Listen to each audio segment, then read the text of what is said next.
Hello and welcome back to another video. I am so glad you're here. On this channel, I talk about news, controversies, and drama on the bookish side of the internet, and I certainly hope you'll stick around. I'm sorry to say, we are talking about AI yet again, and I hate that there are most likely many more videos like this to come. But unfortunately, the AI epidemic just keeps getting worse and worse. The situation I'm talking about today is one that has gotten plenty of mainstream attention, so you've likely already heard about it. The book Shy Girl by Mia Ballard has been pulled from its upcoming publication due to suspected AI usage, and this is huge because it's the first time that a Big Five publisher has done that. Shy Girl was initially self-published in March 2025, but was picked up by Hachette over the summer. I've talked time and time again about how reluctant I am to definitively say something is AI, and that applies here as well. It is impossible to write a script for a video without some bias shining through, but I've done my best to share the facts with as little of that as possible, but my thoughts are undoubtedly going to be visible, and I want to be clear that my opinions are my opinions only. So, starting at the beginning, Mia Ballard is an American horror author and poet. Prior to Shy Girl, she had published two other works since 2024, a novel called Sugar and a novella called We All Rot Eventually. On Goodreads, all three works have pretty average ratings, and there are definitely some passionate reviews, both positive and negative.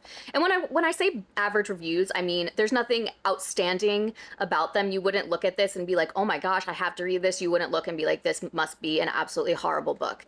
They're just kind of there. You wouldn't think much of it. Just wanted to clarify that for some reason. So all three of these were originally self-published, and looking at Goodreads, you'll see that there are several different editions of the two novels, and two of those editions say that they were published by Galaxy Press, whereas the rest just say independently published. Why does this matter? It doesn't really. Except when you look up Galaxy Press, we find the complete works of L. Ron Hubbard, who, for those unaware, is the founder of Scientology. I feel confident in saying that it's extremely unlikely that Mia Ballard had her books published by this company. And Galaxy Press, in her case, is just what she uses for her self-publication. It does seem like something she should have investigated prior. Anyways, it has nothing to do with anything. I just thought it was funny while I was researching. So Mia's debut, Sugar, became an instant hit among horror fans on social media, and quickly gained her quite a dedicated following of horror lovers. Shy Girl, more or less the same. When Shy Girl was initially released via her self-publishing in March 2025, this was the cover that she used. Now, the author admitted to finding this art on Pinterest and requested permission to use it from the person who posted it. Problem here is that the artist is not the person who gave her permission. The artist is named Wynne Lewis, and the original painting is called Dreamer. So just recently, Wynne posted a reel of some of the process photos of her creating this work, and this exchange was in the comments section. Ginger Life Diary said, "What can you tell us about the Shy Girl cover? Was it a legitimate use of your picture?" Someone else replied, "It wasn't. The author of the book said it themselves. They just took it from Google and thought it would be okay." Ginger Life Diary again says, "Sounds like the 5-year-old's level of thinking. Outrageous." Then Wynne says, "Outrageous is right. It's not good enough to say you don't know when reverse image search is so easy." Ginger Life Diary says, "Exactly. If you don't want to pay for the picture for your book cover, then try to create a picture with AI, but stealing someone's artwork." Wynne says, "Yeah, it is stealing, plus not giving a choice about the association is scandalous." Obviously, I wholeheartedly disagree with using an AI cover, but that's not what we're talking about here. I do have to say that I'm really glad that all of this has come out about the cover being stolen, because I could see like a situation in where people like traced the cover to Wynne Lewis and then tried to like implicate her somehow. I don't know, the internet be crazy like that. She did also raise eyebrows with the answer to the question of if Sugar's cover was made by AI. This was like a year ago, prior to these allegations becoming so public. So someone asked in like the comments in the question, answer, whatever, about Sugar, was this book's cover made with artificial intelligence? And Mia herself answered, "Hi, I'm the author. I can answer that for you. I found the image on the cover on a public domain website and manipulated it and transformed the image into my own. I have a background in graphic design and created the cover of Sugar myself through Photoshop.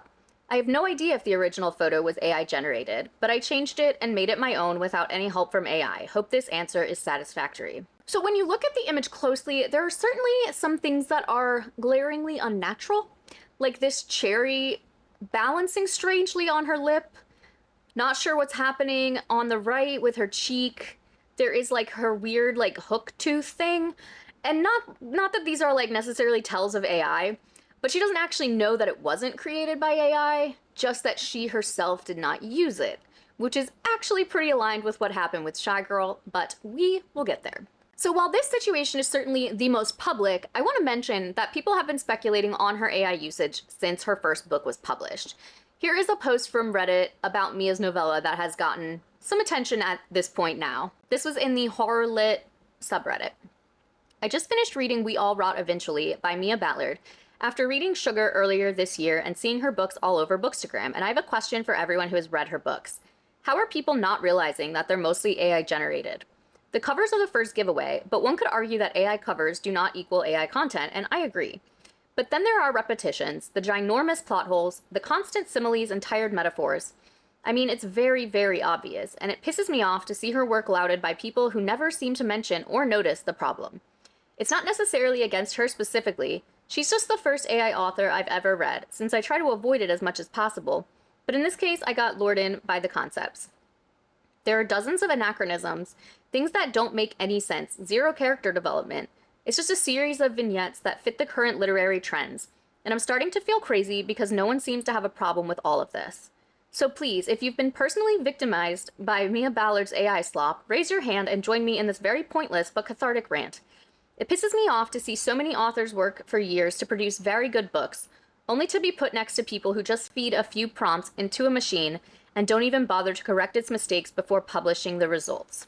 So, despite this whole controversy with the cover, and there already being suspicions as far as her using AI, Hachette still decided to go ahead and purchase the rights to Shy Girl for both the UK and North America. This was posted on July 30th, 2025. Acquisition announcement, Shy Girl Mia Ballard. This is by Orbit Books US, which is the United States imprint that this was to be published under. We're thrilled to announce the acquisition of Galaxy Girl Mia's Shy Girl, a previously self-published femme-gore horror novel perfect for fans of Night Bitch and A Certain Hunger. The Orbit edition will be published in April 2026 on our Run For It list and will feature never-before-seen chapters and an additional short story. Shy Girl is the story of Gia, a woman in her 30s who is lonely, broke, and desperate for a way out. She signs herself up for a sugar dating website and encounters the charming and wealthy Nathan, who makes her an offer too tempting to refuse. Live as his devoted pet and pay off all her debts. What begins as a transactional escape soon spirals into a nightmare of captivity and control. The longer Gia is trapped, the more her humanity frays, and the line between woman and beast blurs.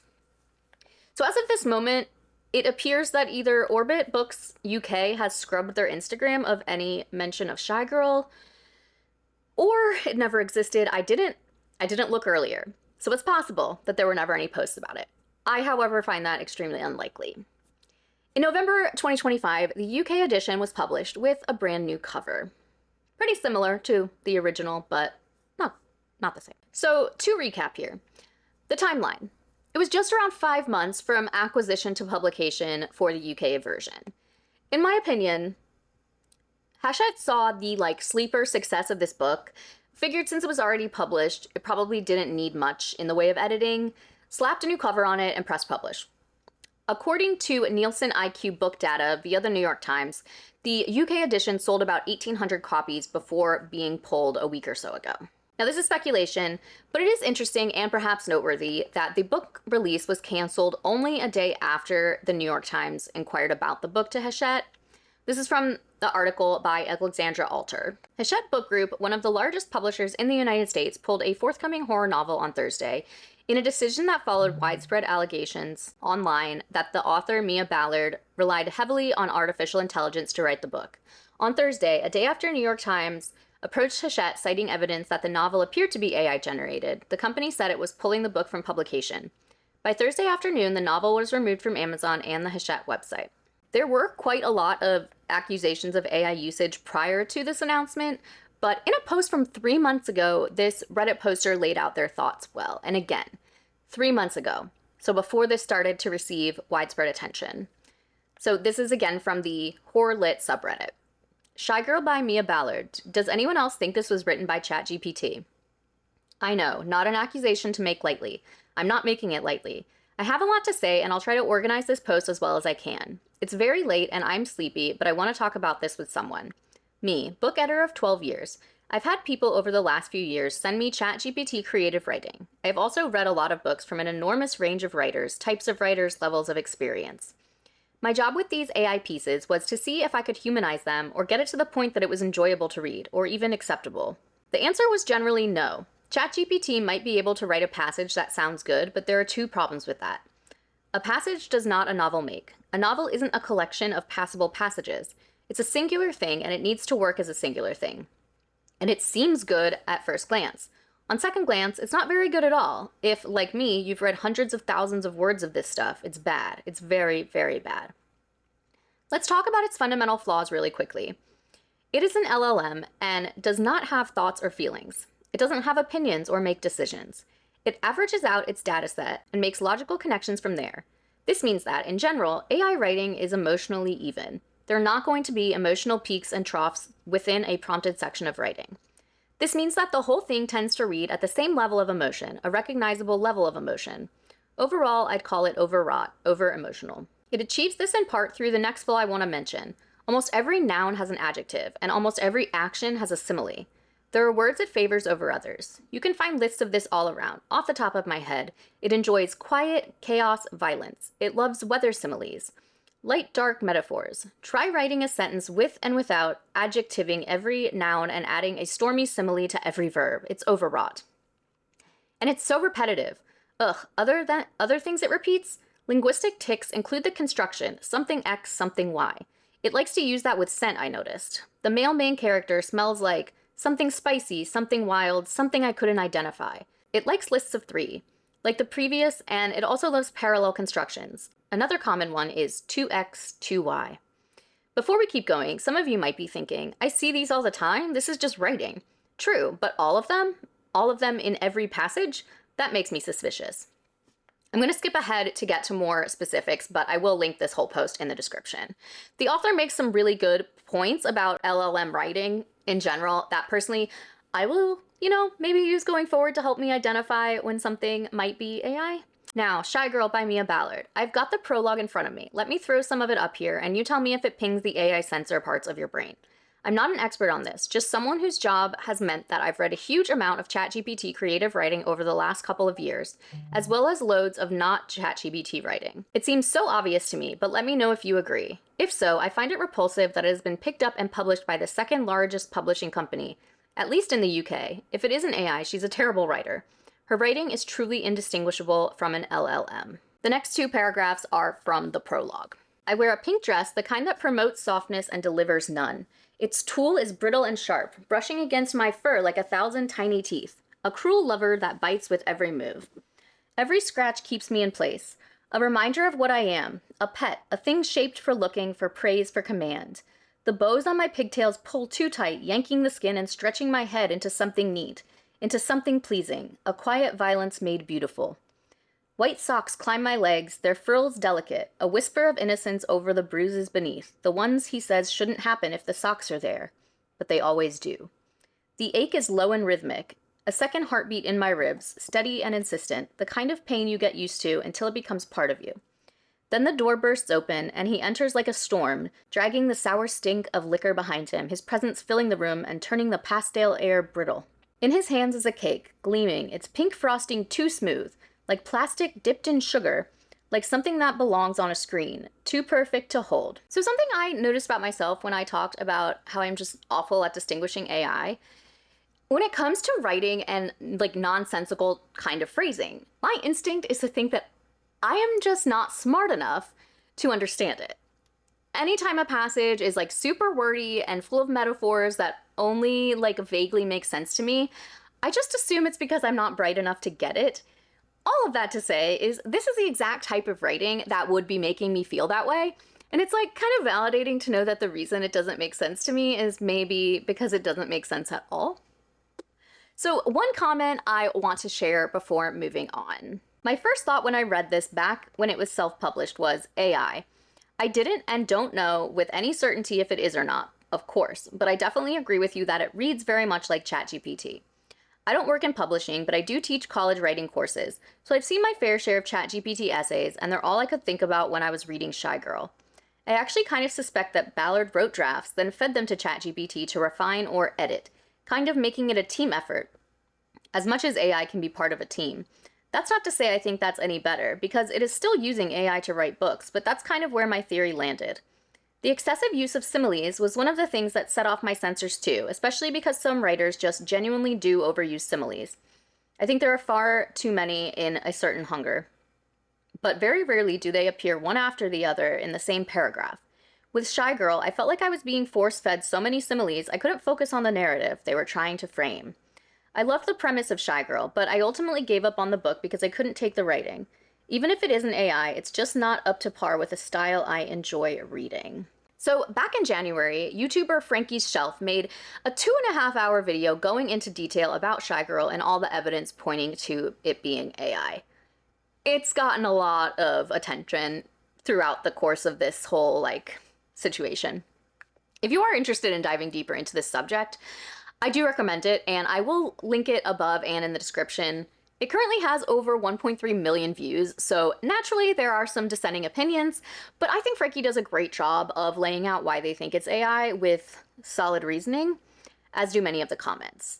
So Mia actually saw the video and ended up leaving a comment on it. Hello, Frankie. This is genuinely heartbreaking to write because I've been a fan of your channel for a long time, but I need to clarify a few things. I did not edit or format Shy Girl myself. At the time, I didn't have the money for a professional editor or formatter. Those services are expensive, and I was working on a broken laptop doing the best I could with what I had. Someone in my writing group offered to help and assured me she'd do a thorough job, so I trusted her.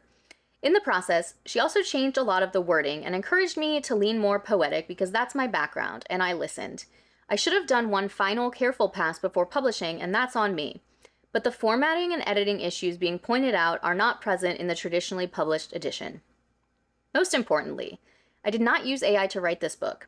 What I can say is that the version you're referencing was edited by someone else, and I only later realized she may have run parts of it through an AI tool during her editing process. When my first book, Sugar, was edited by someone different, I never received these AI allegations, which we know is maybe not fully true. The accusations started after I used this same person for my novella, which I've since pulled, and for early versions of Shy Girl. I'm not able to watch the rest of this video for my mental health, but I needed you to hear this directly. Being a Black woman in the publishing space has been exhausting. I get attacked constantly when all I'm trying to do is write. Mia. So I know I was gonna, try to avoid sharing my own opinions, but I'm gonna say some. So if you don't want to hear it, skip to the timestamp below if you just want to stick to concrete facts. So just to get it out of the way, I wholeheartedly believe that it is far more challenging to be a Black woman in publishing than a white person. And I have no doubt that people were being racist and horrible. But I also think there's a lot of evidence pointing to AI usage, and both of these things can be true at the same time. That said, I hate this as an excuse. Let's just assume for a moment that this entire thing happened as she said it did. She's completely passing the buck to this person editing her book. Who does that remind us of? And the closest she gets to admitting fault is saying that she should have done a final pass before publishing, which is I've never written a book, but should that not be a given? Feel free to correct me, but once you've spent months or years writing a book, I'd assume you'd want to read it a whole bunch of times, particularly after someone else had their hands on it. Beyond that, at the end of the day, she's the one responsible for the book. And I'm in no way absolving Hachette of blame, but I am referring mainly to the self-published version here, and I'll go into that more later. So looking at Shy Girl on its own, there could be room for discussion on if this is just because of the so-called editor using AI without her knowledge. However, her answers to interview questions read pretty similarly. She could simply just write in this particular style. I will let you be the judge. I'll again link the full thing, but this is the answer to one of the questions. I've always believed that horror is one of the most honest genres because it doesn't look away. In Shy Girl, Gia's transformation is a direct result of her submission. It's not just physical, it's psychological. Her body changing is the literalization of how abuse makes you feel. Inhuman, othered, animal. The fur, the crawling, the barking, they're all extensions of what happens when someone convinces you that you're no longer a person. Horror let me explore that degradation without softening it. It let me show how loss of autonomy can manifest as monstrosity. but also how monstrosity can be reclaimed. And then to a question about the main character's OCD, and she also is asked about if she herself has OCD. Yes, I do live with OCD, and for a long time I didn't even realize that's what it was. It's not just about cleanliness or checking locks. It's intrusive, it's exhausting, it's living with a mind that's always scanning for danger. Gia's compulsions are rooted in a desire for control, and I wanted to explore how that anxiety makes someone vulnerable. Her OCD isn't just a side trait, it's part of why she ends up in this arrangement. She craves order and Nathan offers it, until that structure becomes a cage. I mean, the writing here does sound similar to the passage I read earlier, but I also think it sounds a lot like the patterns and language commonly used in AI. I want to talk now about Hachette's part in all of this.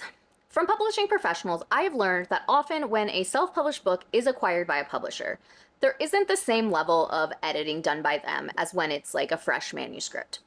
I also question if the reason they canceled the book is not due to their own investigation, but because they want to come out looking noble and full of integrity, like, look how upstanding we are because we would never publish something AI.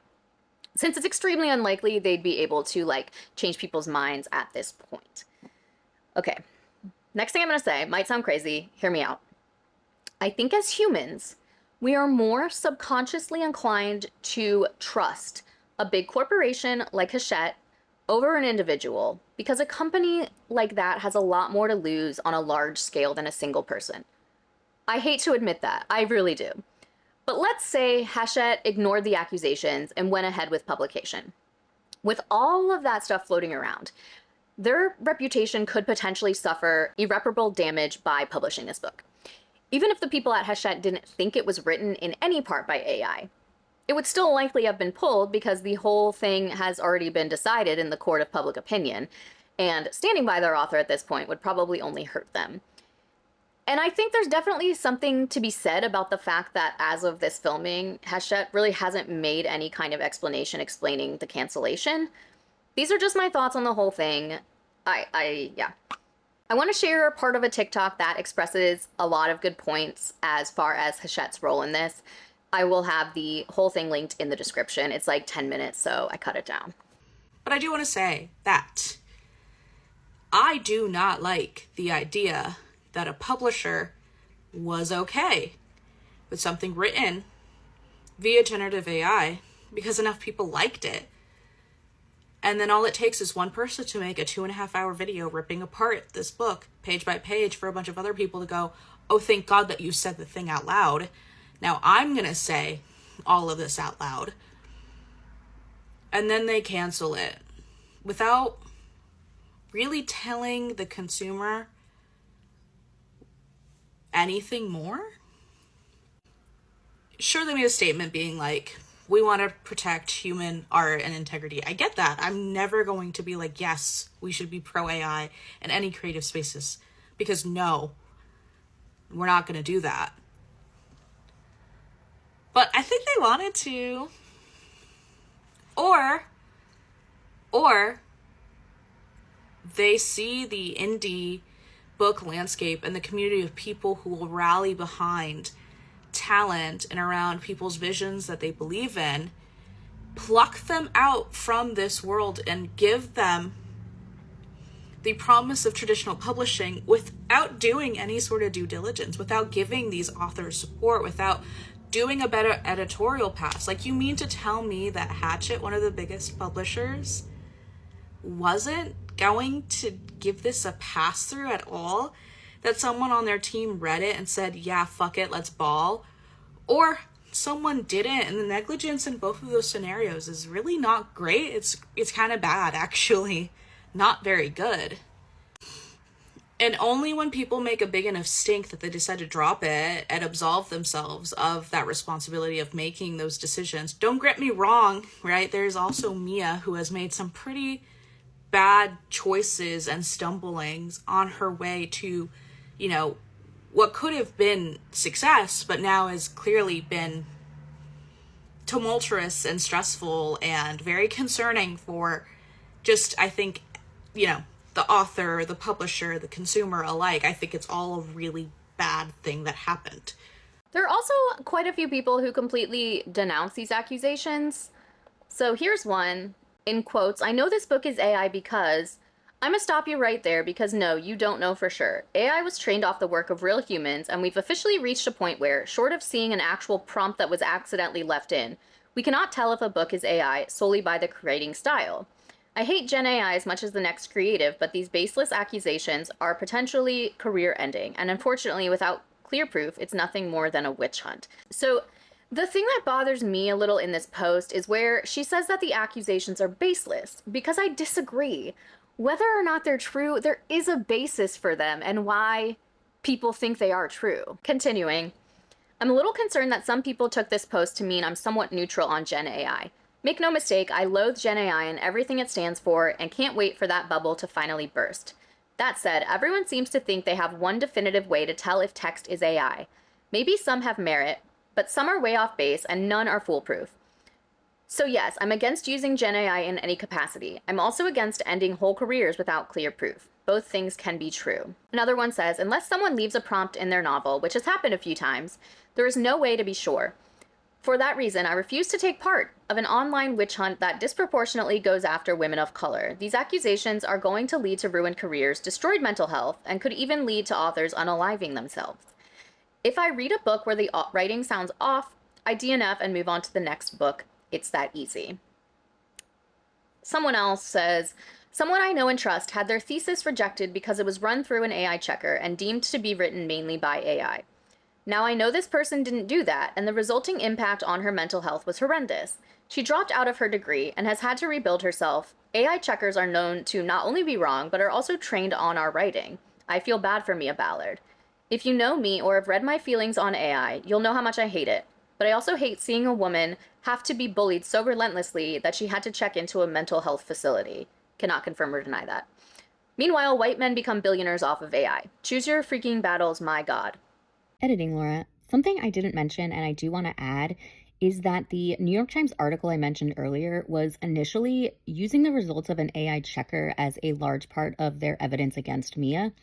The article was edited a few days later with more specific reasoning and relying much less on that quote-unquote evidence.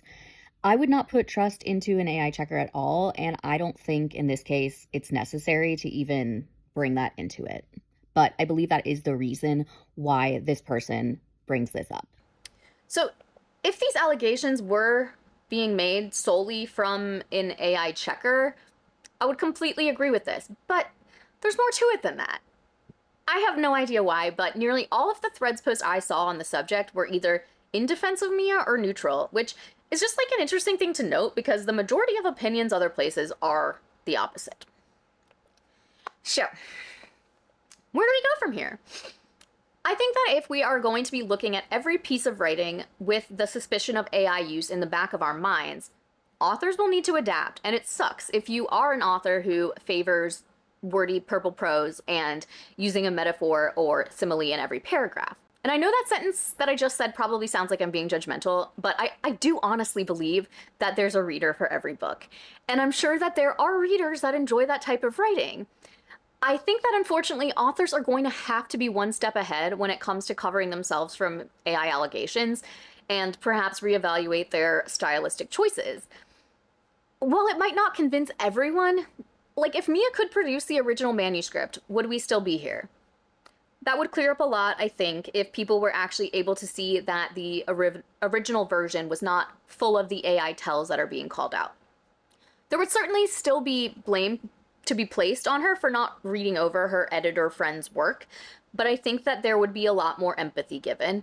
In this particular case, I also think more grace and like the benefit of the doubt would be given if the whole thing with the original cover hadn't happened. Basically, I think this whole situation sucks, and I apologize if I was all over the place with my opinions, because I truly don't even know how to feel. My opinions have changed multiple times in the process of making this video. I've just like been going back and forth. Anytime someone makes a point, I'm like, oh yeah, you're right. And then someone else makes a point and I'm like, oh, you're right, even though they're conflicting. Like I feel like I know which way I'm leaning. You probably do too. But I'm so hesitant to say anything strongly. I'll leave it at that. So I want to close out this video with a passage from an article by novelist Andrea Bartz, who's someone that I've read many of her books. I really enjoy her writing, but whatever. On the subject, this is what she had to say. And of course, I'll link this as well. In a worst-case scenario, mistrust could bring with it rampant accusations of AI use, including as a bad faith tactic employed against enemies.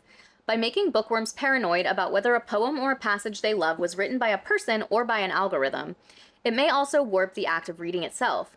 None of this bodes well for the future of publishing, an industry in decline, supported by fewer readers paying authors unlivable wages. I fear it could fall on us authors to prove our writing is our own. The advice I often hear from fellow authors is hopeful, if a bit hippy-dippy. Write something weird, break all the rules, pour your heart and soul into it because nobody can tell a story quite like you, baby. But in practical terms, there's little writers can do beyond documenting the laborious process of penning a long-form piece. When it comes to academic writing and legal briefs, eagle-eyed reviewers can look for hallucinated citations, proof the work was AI-generated. For most writing, though, the primary indicator is alarmingly murky. Does it sound like ChatGPT to me? So yeah, I continue to have a whole lot of mixed feelings on the situation, specifically and generally.